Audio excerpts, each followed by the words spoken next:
Dah pukul 2. Sekarang dah 2:30. Tak datang pun. Dah nak tidur lah. Siapa yang call ni? Ni cikgu. Angkat.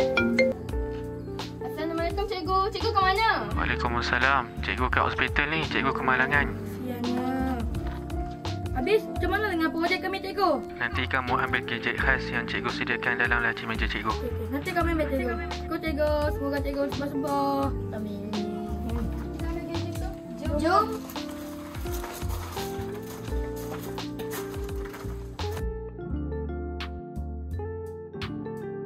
Lepas tu, nak buat apa dengan benda ni?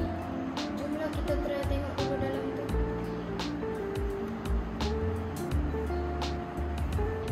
Google je yang saya tahu ni. Jom kita search. Saya cuba search lah. Apa perkara pertama untuk membuat projek? Perkara pertama untuk membuat projek ialah mencari penyataan masalah. Apa masalah kita sekarang ni banyak pula sampah atas meja kita ni. Nak kutip satu-satu pun susah.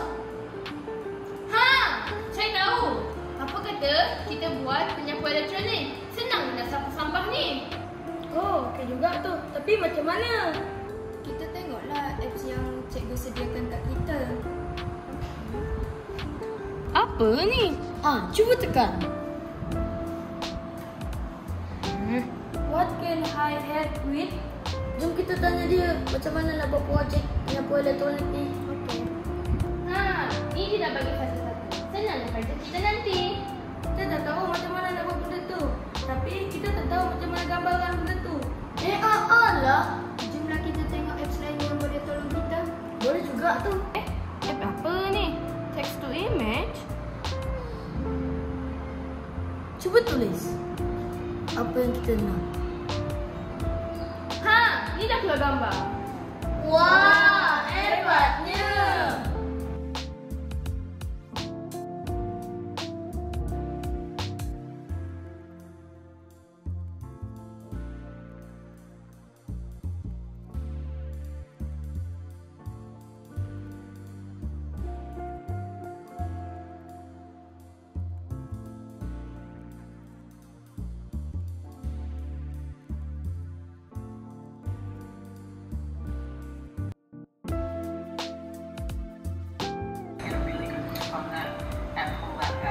Exposes a little bit more wire, which makes it easier for me to thread into the motor.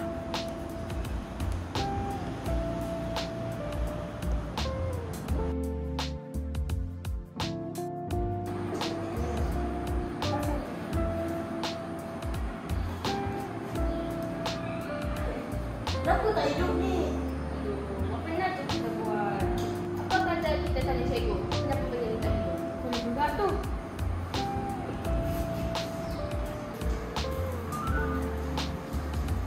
Assalamualaikum cikgu.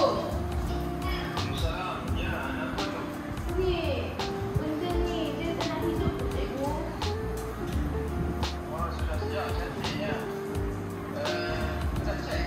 Belum lagi cikgu.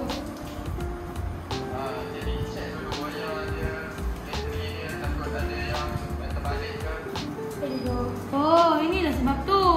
Bateri ni terbalik. Okay, kita hidupkan ya. Boleh tidak? Yeah!